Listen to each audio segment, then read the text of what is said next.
Hello world. I want to talk to you today about salt. And no, not the condiment that you put on the food, but just salt. Things you can use, principles that you can apply to your everyday living. I have to credit n5d.com because I get most of these principles from them.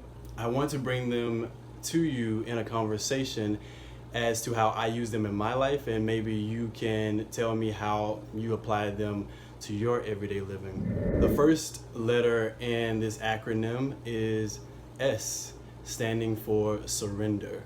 Surrender. Surrender is a tough one.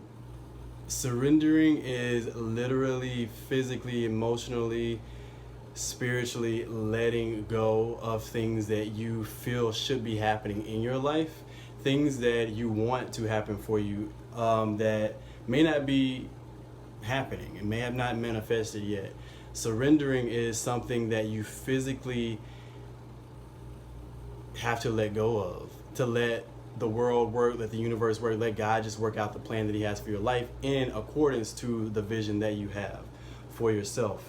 As an example, surrendering, there was this job that I wanted and I felt I deserved it, and I felt that it was something that I would be amazing at, that I would excel in because it's something that I'm trained in. I'm very talented in this field. So I reached out to a contact of mine, and it was something that I felt like it was just going to happen. Like I was just gonna walk in, like it was just gonna be one of those situations, and it did not work out that way. It was a year-long process of me feeling like that I deserved something that honestly may have not been right for me at that moment, and I had to surrender it. I had to let go. I had to trust that whatever plan that God had for me was going to work out.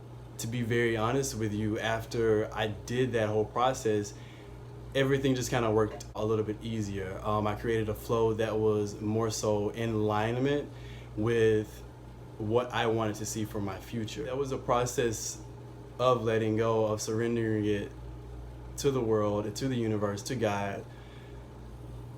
And it was tough, it was hard, and it's not one of those things that was easy for me to do, but it was necessary, and it has to be something that is necessary for you to move forward. It's laying it down after you've prayed, after you've got down on your knees, after you've trusted that whatever needs to happen is going to happen. Surrender it. Let it go. It's not worth the energy, it's not worth the stress, it's not worth the worry, it's not worth you missing out on opportunities afforded to you that you may currently be in, trying to get somewhere else. Let it go. Surrender it. Throw your hands up in the air to physically let it go if that's something that you need to do. Spirits to get down on your knees and pray if that's something that you need to do. Let God take care of it. And just emotionally detach yourself from it. Because if it's not for you, it isn't for you. And if you try to force any type of situation, it's like trying to put a circle in a square peg. It's not going to fit. It's not going to work. And it may not be the right time for you to be in that situation. So I encourage you to just let it go, surrender it, and practice breathing and letting it go at the same time. The second letter in this acronym SALT is ask for help. And this is one that you have to be really discerning about, because asking for help is asking for help, and sometimes we don't want to humble ourselves to ask for help, but it sometimes is necessary. So that's where the discernment comes in. When you're asking for help, make sure that you're asking for help on things that is going to actually move you forward to that next level of living. Make sure when you are asking for help, the people, the places, the opportunities that you are asking for help from,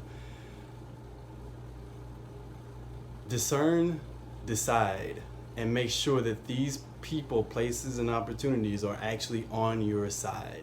Asking for help from people is not always going to be beneficial to you. Sometimes you need help and you ask for help and you get that help. Good, you got the help. Sometimes you ask for help and you're asking for help from people that are literally waiting to say no, just to deflate your emotion, just to deflate your energy, just to deflate your goal that you have for yourself. At the end of the day, and I'm going to be very honest with you, these people do not want to see you succeed. And you know who those people are. You know who they are in your friend circle. Those people need to be removed immediately if you feel like that they're not adding to your growth. And I'm not saying that if you're asking for help and they say no, you should remove them, but you know who they are before you even ask them for help. If someone is in your circle and they're not bringing the best, and I'm meaning not bringing the best from them and not bringing the best out of you, they don't need to be around you. They don't need to share in your goals. They don't need to share in your vision.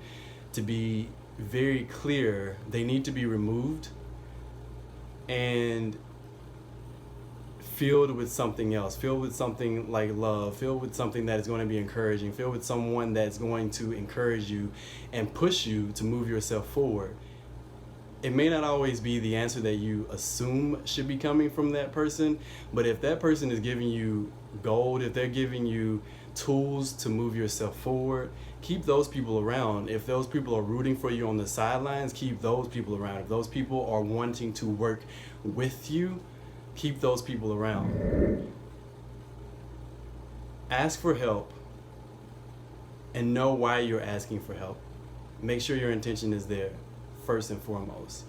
Because when you ask for help, you're sometimes going to get a no. And honestly, if you get a no, it's only going to be fuel for you to come up with a different way for your world to work for you. And it's digging deep inside of yourself and making sure that you're capable of what is about to happen in your life. Because sometimes, like before with me and myself, when I was asking for help, it was literally just asking for help just to move myself to that next little step, just to get to this point. But at this point in my life, there is an end result that is years in the making. I understand that. And asking for help is asking people, places, and using opportunities to move me to those end results years to come, not just right now. So those no's are helpful. Those yeses are helpful. But make sure when you're asking for help that you're asking from the right people and you're doing it with the right intention to move yourself forward. The next letter in the acronym SALT is love.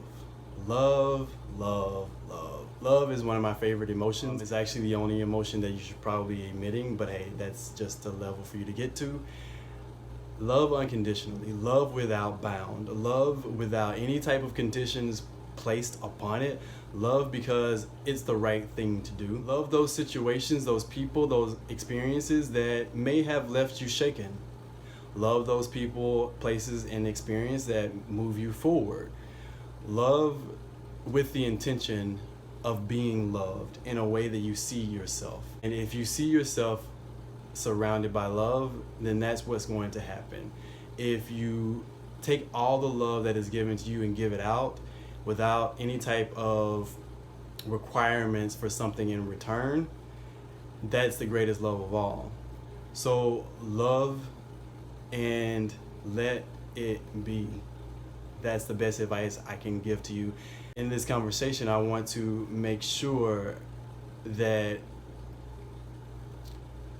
when you love someone, or when you're loving a situation, or loving an experience, that love is coming back to you. And if you are trusting your gut and trusting your inner self and trusting the situation, you know what love feels like. And you know when it's coming from a place where that mirrored situation is wanted to see you succeed. And love is an emotion and is an action that has been taken completely out of context.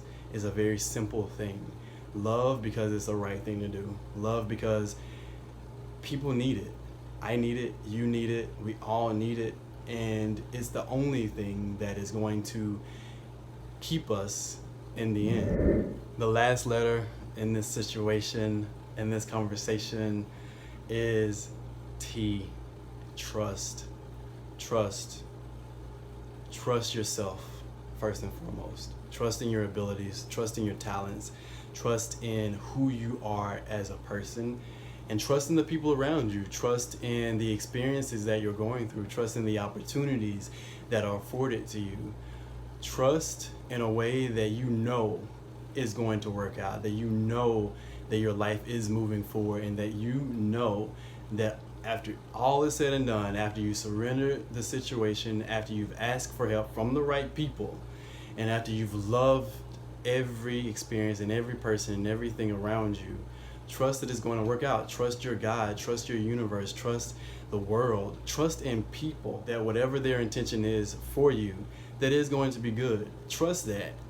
And trust in a way that there is no way that your faith can be shaken. And trust in a way that when it happens, you know that it's going to be a situation where you're going to have an opportunity to help someone else.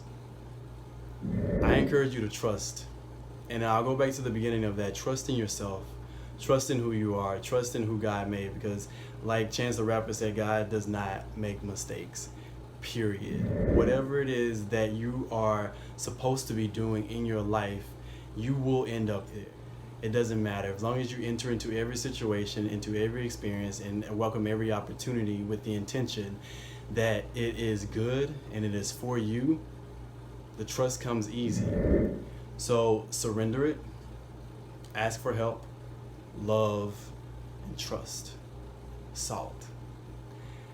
Add a little salt to your life, shake things up. And if you are having issues, doubts, concerns within these conversations, please feel free, reach out. Like, that's what open dialogue is. It's talking back and forth. And if any principles that you feel don't apply to you, don't apply them to your life.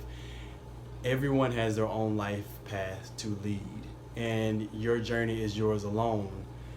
There are people out there that want to see you succeed. There are people out there that want to help you. There are people out there that trust in you and trust in your abilities. As always, stay inspired, my friends. Your life is a testament of who you are as a person, and people will treat you how you see yourself.